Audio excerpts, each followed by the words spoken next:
Hello les potos, j'espère que vous savez courir vite parce que les zombies en général ça arrache la gueule. Let's go!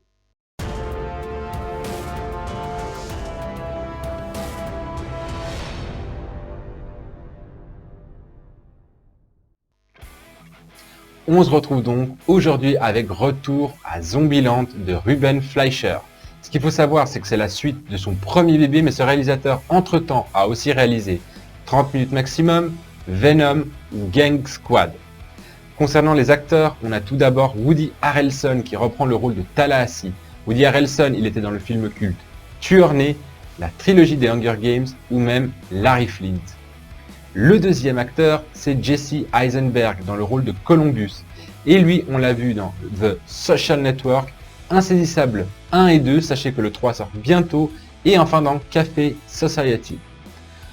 Le troisième, et cette fois-ci c'est une femme, c'est Emma Stone dans le rôle de Krista alias Wichita. Elle, on l'a vu dans La La Land, Amazing Spider-Man 1 et 2 dans le rôle de Gwen Stacy, et enfin dans Birdman. La dernière du Quatuor, ce n'est autre que Abigail Breslin dans le rôle de Little Rock. Elle, on l'a vu dans Signs de Night Shyamalan, elle était aussi dans Little Miss Sunshine, et enfin The Call. Voilà pour les acteurs principaux, on passe à l'intro du film. Et on se retrouve bien évidemment avec le Quatuor qu'on avait laissé dans Bienvenue à Zombieland, qui retrouve refuge dès le départ dans la Maison Blanche à Washington. Sauf que très rapidement, les sœurs elles vont reprendre les bonnes vieilles habitudes qu'elles avaient dans le 1, elles vont laisser derrière elles Tallahassee et Columbus pour retrouver sur leur route un jeune garçon qui s'appelle Berkeley. Rapidement, Little Rock étant une jeune adolescente qui veut s'émanciper, elle va tomber amoureuse et au bout d'un moment laisser derrière elle aussi sa sœur Wichita. Voilà pour l'intro du film, on passe maintenant à la critique. Et on commence avec Woody Harrelson qui pour moi non seulement a le meilleur personnage du film mais en plus la meilleure interprétation. Ce que je veux dire par là, c'est que Woody Harrelson, c'est un acteur qui sait déjà jouer dans des comédies, il sait jouer dans des films d'action, dans des drames, dans plein de trucs, c'est vraiment un acteur hyper complet. Et ici, il a vraiment le rôle du gars vraiment américain de base, qui aime les armes, qui aime les voitures américaines, il aime même la violence, il est un peu bête, pas très cultivé. Vraiment, voilà, le cliché de l'américain moyen de base qu'on trouve vraiment dans les contrées éloignées des États-Unis. Donc voilà, il est vraiment un côté très caricatural, il joue de manière très caricaturale, ce qui est parfait pour ce film, puisque au final ce film c'est ça, c'est de la caricature. Jesse Eisenberg dans le rôle de Columbus, alors ce qui est cool c'est qu'on a vraiment un Columbus qui suit vraiment le premier puisqu'il a évolué, il a mûri, et on retrouve donc Columbus avec ses premiers amours auprès des filles, il est toujours aussi maladroit, il a du mal à gérer ses relations, et c'est ça qui est drôle, c'est que justement dans le premier on avait vraiment le geek adolescent de base, et là, il reste toujours geek, mais il commence à devenir jeune adulte, à s'intéresser aux filles, à avoir des relations, mais ça ne marche jamais bien pour lui. Bien évidemment, il est toujours fidèle à ces fameuses règles qui vont lui poser pas mal de problèmes dans le film. Cela dit étant, ce que j'aime bien de Jesse Eisenberg, c'est qu'il est super attachant dans ce rôle-là. Emma Stone, alors c'était la petite déception pour moi dans ce film, puisque son rôle de Wichita a été un petit peu massacré. On retrouve plus la fille badass qui avait vraiment du cran, qui défonçait tout le monde, qui n'hésitait pas à défoncer des gens pour avancer elle et pour se sauver elle et sa sœur.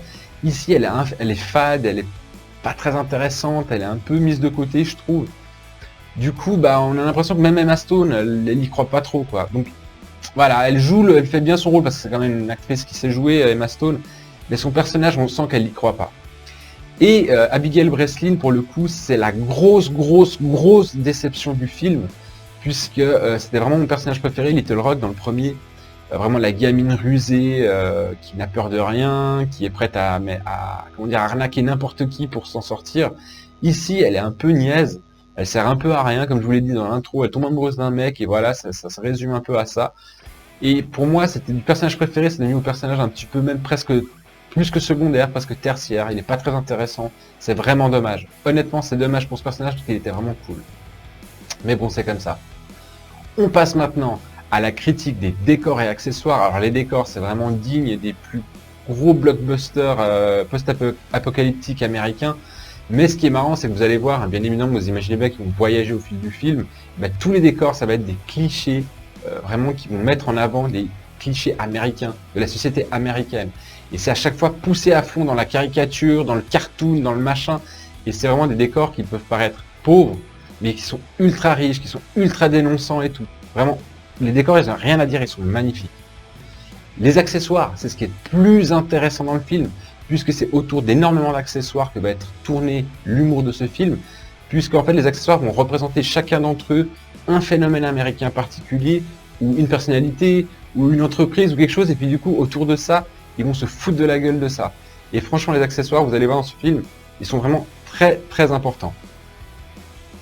Concernant la mise en scène, il n'y a pas grand chose à dire, si ce n'est qu'il y a des scènes, des mises en scène de gunfight et tout ça, hyper bien foutu, il n'y a pas à dire, c'est poussé à l'extrême, c'est méga gore, c'est méga violent, mais encore une fois, cette mise en scène, elle a pour but uniquement, non pas d'en foutre plein la gueule, plein les yeux, mais vraiment de se foutre de la gueule, encore une fois, dans l'occurrence ici, des films d'action américains qui sont toujours hyper exagérés et tout.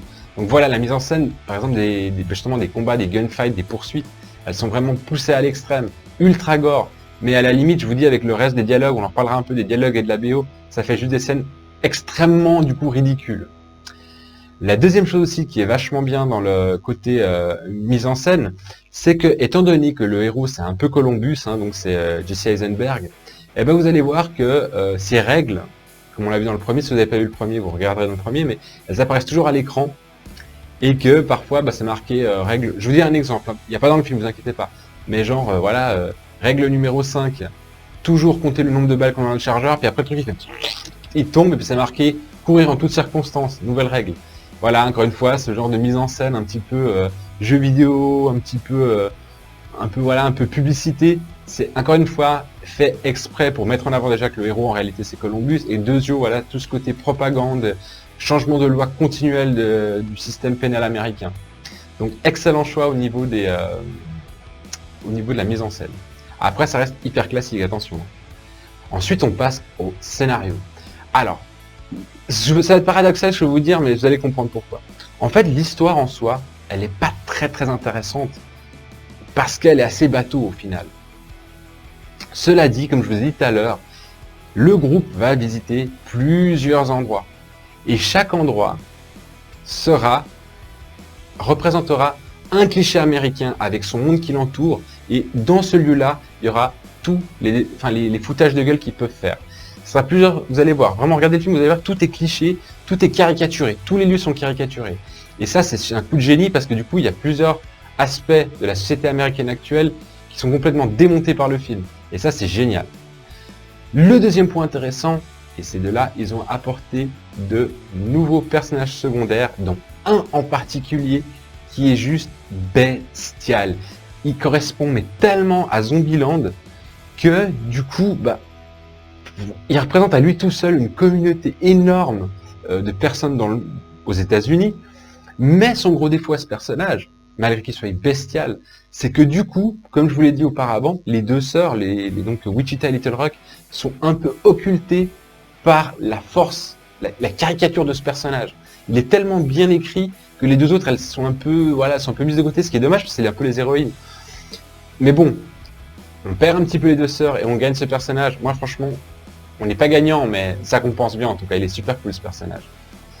Le quatrième point, c'est vraiment la partie dialogue où il va y avoir vraiment autour, comme je vous dis, des accessoires, un concept qui va être créé ou un foutage de gueule. Je vous donne un exemple. À un moment donné, attention, c'est pas du spoil, c'est un exemple, c'est une image. Ils arrivent dans un Pizza Hut et puis ils vont devant un carton de pizza.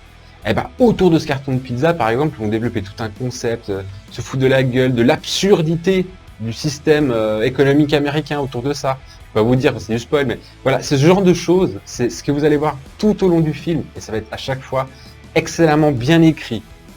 La dernière chose, c'est un conseil plus qu'un avis, c'est surtout quand vous arrivez au générique de fin, attendez juste quelques secondes quand le générique commence. Ne vous levez pas tout de suite, parce que vous allez avoir un épilogue qui va complètement vous rapporter au premier, et qui est juste bestial. Franchement, l'épilogue, il est mortel. Regardez vraiment jusqu'à la fin, il vaut vraiment la peine. Voilà, je crois que j'ai fait un petit peu le tour du scénar, il y a plein d'autres choses à dire, mais je prends toujours les points qui m'intéressent le plus, comme d'hab. Ensuite, on passe directement aux cascades et aux effets spéciaux. Alors comme je vous l'ai dit auparavant, dans la mise en scène, les cascades, elles sont super bien chorégraphiées. Tous les gunfights, les poursuites. Franchement, vous coupez le dialogue. Vous coupez la BO, on en reparlera après. Vous regardez juste la scène, à partir du moment où c'est visuellement pas ridicule, on pourrait vraiment croire à un vrai film d'action. Parce que vraiment, les chorégraphies, elles sont super bien filmées. Les angles de caméra, la prise de plan, c'est exactement les bons plans qu'il faut. On dirait un film d'action. Si vous coupez le son, tout, c'est vraiment très bien chorégraphié. Mais vraiment super bien chorégraphié. On dirait vraiment un vrai film d'action, quoi. C'est le reste qui rend le film d'action, qui rend les scènes ridicules. Et justement, ça m'amène à la partie effets spéciaux, où là, encore une fois, il y a un travail absolument incroyable de la part des spécialistes, que ce soit au niveau des effets spéciaux classiques, mécaniques, ou des effets spéciaux numériques. Alors typiquement, par exemple, les zombies qui vont apparaître en premier plan, ce sera du maquillage. Et ce sera des maquillages, mais vraiment niveau Walking Dead, quoi. Mais niveau Walking Dead au top du top. Et après, on aura à côté les effets spéciaux numériques pour faire par exemple une horde de zombies. C'est clair que des figurants, vous en aurez peut-être une cinquantaine. Pour en avoir 800 sur le plateau, c'est pas possible. Donc ils créent tout ça numériquement. Pour l'hémoglobine, pour le sang, ça pisse de partout. Mais c'est super bien fait. En fait, ils ont vraiment fait un joli mélange, quoi. Ils ont fait un joli package d'effets spéciaux. Et ça crée vraiment ça le fait, quoi. On passe maintenant à la BO. Alors, ici, il n'y a pas de musique d'ambiance en tant que telle. Voilà, c'est pas de la musique pour mettre dans l'ambiance et tout. Non, ici, c'est la musique, des morceaux. Ça va être des morceaux particulièrement assez rock, mais rock vintage, des rock années 80-90, pour marquer une scène d'action souvent. Puis c'est vraiment pour le marquer le côté un peu, ouais, vous avez vu comme c'est stylé, il y a la musique rock, il y a du sang, il y a des flingues, il y a des couteaux. Mais c'est vraiment le côté cliché, parce qu'après, encore une fois, cette musique, elle fait vraiment cliché, les dialogues qu'il y a derrière sont clichés, les personnages eux-mêmes sont caricaturaux et clichés. Donc encore une fois, ça ridiculise la scène, en fait, la musique.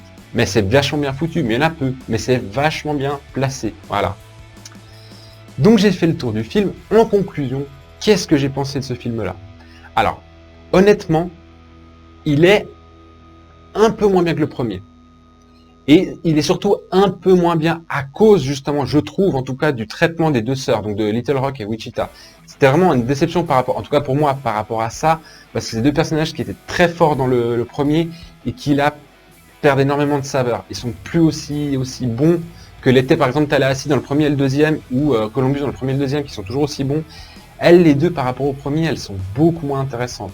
Cela dit étant, ça reste un excellent film. On a le fameux personnage secondaire, dont je vous parlerai peut-être dans la partie spoil, dont je vous parlerai dans la partie spoil si vous y restez, mais qui est vraiment monstrueux. Et puis, encore une fois, un scénario, un script très bien écrit, des mises en scène très bien chorégraphiées, enfin, tout est très bien mis en scène. Donc vraiment, allez regarder ce film-là. Et si vous n'avez pas vu le premier, regardez tout d'abord le premier et ensuite le deuxième. Voilà, j'ai fait le tour du film. J'espère que vous avez aimé ma critique. Si c'est le cas, vous savez déjà quoi faire. Vous vous abonnez à ma chaîne, vous activez la petite cloche des notifications et n'oubliez pas aussi de mordre à pleines dents le petit pouce bleu. Vous pouvez aussi partager la vidéo avec vos potes. On va partir maintenant à la partie spoiler pour ceux qui veulent pas. Je vous dis déjà bye bye. Et pour les autres, on se retrouve juste après l'alerte.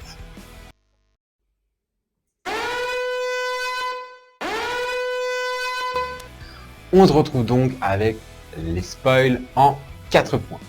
Le premier point que je voulais mettre en avant, c'était le personnage secondaire introduit dans ce film-là. C'est le personnage de Madison. Et là, on a vraiment la blonde, mais vraiment cliché, mais vraiment le cliché écervelé, vraiment un peu conne, complètement conne, inculte, qui pense qu'à sa, comment dire, qu'à son apparence, vegan. Enfin bref, c'est le cliché de base de un petit peu la jeune cruche américaine et tout. Et du coup, c'est justement ce que je vous ai dit avec Tallahassee, donc Woody Harrelson. Il y a un duo entre les deux qui marche du tonnerre, parce que lui c'est vraiment l'américain hyper bourru, un peu voilà. Et elle c'est la petite machin, un peu cruche sur les bords. Ça, c'est du tonnerre. Le deuxième point que je voulais mettre en avant, justement, je voulais parler des accessoires, en vous donnant un vrai exemple. À un moment donné, dans la Maison Blanche, Tallahassee, donc Woody Harrelson, va offrir à Little Rock pour son anniversaire, pour Noël, pardon, le pistolet que Elvis Presley va faire à Nixon.